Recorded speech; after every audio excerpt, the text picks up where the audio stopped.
अब इस चैप्टर में सिर्फ 3 टॉपिक बचे हैं, इलेक्ट्रिक बल्ब, सेफ्टी डिवाइस और शॉर्ट सर्किट। शॉर्ट सर्किट से रिलेटेड क्वेश्चंस बहुत हैं, तो तभी हम करा देंगे, बाकी दोनों टॉपिक को हम लेके आए। तो इलेक्ट्रिक बल्ब क्या होता है, ये आपने बल्ब देखा है, इसमें एक तार होता है, इसे तार नहीं तंतु फिलामेंट कहते हैं। ये टंगस्टन का बना हुआ आता है और टंगस्टन का मेल्टिंग पॉइंट बहुत अधिक, बहुत हाई होता है, लगभग 3380 डिग्री सेंटीग्रेड रहता है। अब ये जो बल्ब होता है ना, ये क्या करता है कि करंट को लेता है, उसके बाद लाइट प्रोड्यूस करता है, हीट प्रोड्यूस करता है। और ये आपने सीखा है, किस में सीखा है, heating effect of the electric current में हम सीख चुके हैं। तो इसका मतलब यही है कि जो इलेक्ट्रिक बल्ब होता है वो हमारा heating effect of the electric current पर बेस्ड है, समझे। यहाँ से क्वेश्चन भी आ जाते हैं कि कौन सा तार लेते हैं, टंगस्टन लेते हैं, कितना मेल्टिंग पॉइंट होता है, 3380 के समथिंग रहता है, लिख सकते हो। अब आपने पता है ना वायर्स, तार कैसे होते हैं, आपने देखा होगा लाल तार, काला तार, उसके बाद हरा, इस तरह के तार आपने देखे हैं, वायर्स देखे हैं। तो इसमें जो रेड वायर होता है ना, इसे कहते हैं लाइव या कहे फेस वायर। ये जो फेस वायर होता है ना, यानी कि इलेक्ट्रिक करंट सीधी सीधी इसी से आती है, सीधी सीधी इसी से आती है।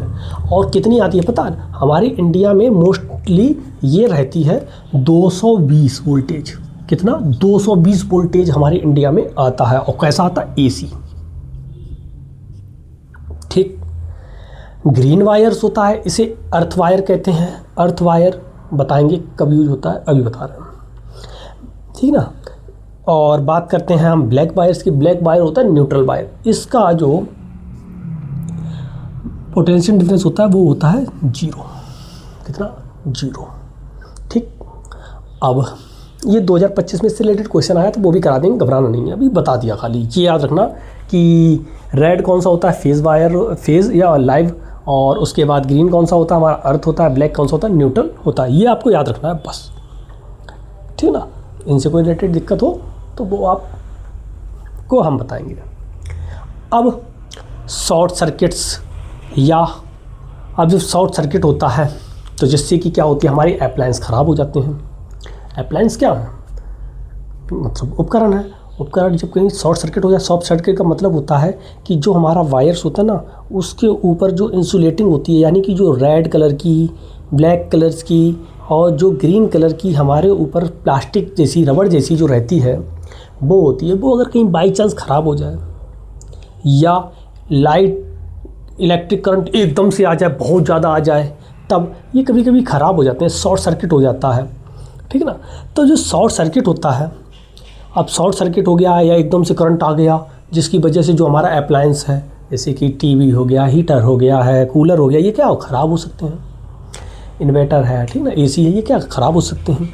तो जब ये ख़राब हो सकते हैं भाई, ख़राब तो हमें करने नहीं है, महंगी चीज़ें आती हैं। चलो पंखा 1500-1600 2000 तक का आ जाता है, एसी तो भाई 33,000 की आती है, ये ख़राब हो गई तो नुकसान हो जाएगा।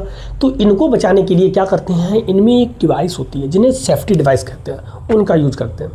अब ये जो सेफ्टी डिवाइस होती है ना, ये कई प्रकार की हो सकती हैं, जैसे कि फ्यूज हो सकता है, MCB हो सकता है और अर्थिंग हो सकता है। ठीक। तो शुरुआत करते हैं हम अर्थिंग की। अर्थिंग में जब शॉर्ट सर्किट होता है ना, तो मान लो कि हमारे पास ये कूलर है, अभी मान लो पहले हमारे पास ये क्या है, कूलर है, और कैसा, लोहे वाला है। कैसा, लोहे वाला। अब कूलर में मान लो कहीं से तार कट हो गया या उसकी जो इंसुलेटिंग है वो ख़राब हो गई, तो इसमें करंट आएगा। ये पूरा कूलर में अब करंट आ रहा है, कूलर में करंट आ रहा है, ख़राब भी हो सकता है कूलर, और करंट आ रहा है तो हमने छुआ, निकल गए, ई करके निकल गए।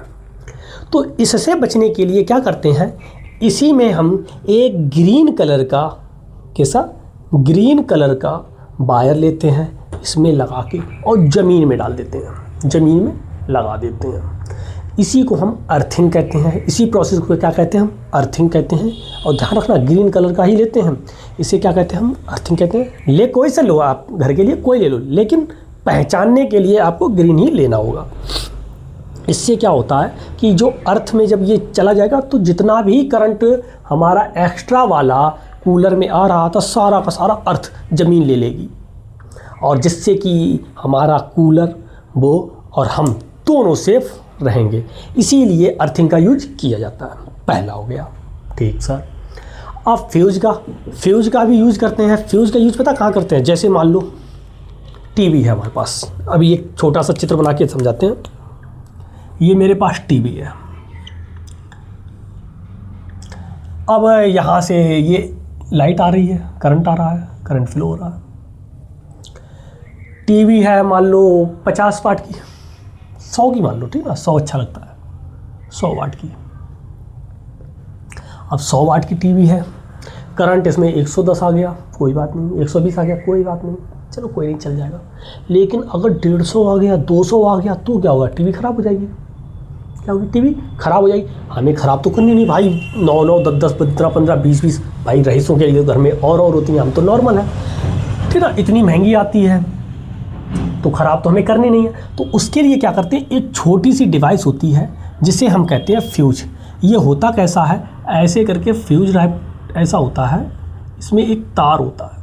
कैसा होता है? तार बहुत ही मुलायम होता है, टिन का होता है, या फिर टिन और कॉपर दोनों का मिक्सर होता है।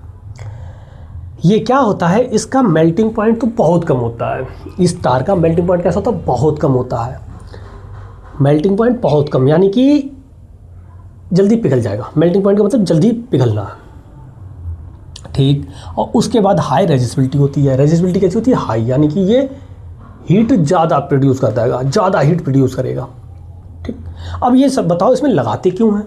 उसके पीछे का, जब यहाँ पे मैंने मान लो ये फ्यूज लगा दिया, इसका कितना है? 100 वाट। इसमें मान लो कि 50 वाट तक की एनर्जी आई। कितनी? 50 वाट तक की, कोई बात नहीं, चल जाएगा। 100 की आई, चल जाएगा। 110, चलो कोई नहीं, थोड़ा हो सकता है, सहन कर ले। लेकिन जब 200 की आई, 150 की आई, तब ये क्या होता है, ये तार पिघल जाता है। ये तार क्या होता है? पिघल जाता है, क्योंकि मेल्टिंग पॉइंट कैसा है? मेल्टिंग पॉइंट कैसा? लो मेल्टिंग पॉइंट है, और इससे क्या होता है, ये पिघल जाता है। और पिघल गया, आगे ये टीवी तक पहुंचा ही नहीं, आगे टीवी तक लाइट मेरी जा ही नहीं रही है, करंट गया ही नहीं, और करंट रह गया, हमारी टीवी बच गई। हमारी टीवी बच गई, और यही हमें बचाना था। तो इसीलिए हम फ्यूज का यूज करते हैं। और देख लो मैंने फ्यूज कहाँ पे जोड़ा है? टीवी से सीरीज में जोड़ा है। तो इसको कभी भी कनेक्ट करना होगा तो आपको सीरीज में कनेक्ट करना होगा। ये हाई रेसिस्टिविटी होती है, यानी कि हीट ज़्यादा प्रोड्यूस करेगी, और लो मेल्टिंग पॉइंट होता है, क्योंकि इसे पिघलना भी है। पिघलना है, शहीद होना है, तब तो टीवी बचाएगा, खुद नहीं। अगर शहीद होगा तो टीवी कैसे बचाएगा? जैसे कि सैनिक हैं, अब हमारी इंडिया के सैनिक हैं, बेचारे खुद शहीद हो जाते हैं हम लोगों को बचाने के लिए, और हम कितने नालायक हैं फिर भी, ठीक ना। तो क्या है कि इसे शहीद होना होता है, टीवी को बचाना होता है, ये फ्यूज का काम है। ऐसे ही एक और होती है एमसीबी। एमसीबी की फुल फॉर्म कभी कभी पूछ लेता है ऑब्जेक्टिव में, तो याद रखना, मिनिएचर सर्किट ब्रैकेट होती है। ये क्या होता है, जब भी हमारे सर्किट में कभी शॉर्ट सर्किट हो जाए, कभी भी सर्किट में शॉर्ट सर्किट हुआ, शॉर्ट सर्किट में क्या होता है कि एकदम से इलेक्ट्रिक करंट फ्लो होगी, वापस आ जाएगी, जिसकी वजह से क्या होता है कि जो एमसीबी होती है ना, ऊपर होती है, एकदम नीचे हो जाती है, स्विच डाउन, तुरंत डाउन हो जाती है, ऑफ हो जाती है। यही लिखा देखो, automatic switch off the current during overload, या तो ओवरलोड हो जाए या फिर शॉर्ट सर्किट हो जाए, उस कंडीशन में ये क्या होती है, स्विच ऑफ हो जाता है, यानी कि नीचे गिर जाता है। और हमें बता दिया जाता है, यही बताता है हमें कि जो हमारा सर्किट है उसमें ओवरलोड है या शॉर्ट सर्किट है, वो आप सही कर लो, फिर इसको ऊपर उठाओ, उठ जाएगी। ये इसकी सबसे अच्छी खासियत है कि ऊपर उठाओ तभी उठेगी जब तक शॉर्ट सर्किट, वो जो हमारा सर्किट है पूरा सही नहीं हो गया होगा, शॉर्ट सर्किट को जब तक हमने करेक्ट नहीं कर लिया होगा। और अगर करेक्ट नहीं हुआ तो आप ऊपर उठाओगे नीचे गिर जाएगा, ऊपर उठाओगे नीचे गिर जाएगा, ऊपर उठाओगे नीचे गिर जाएगा, ऐसा होता है इसमें, समझे।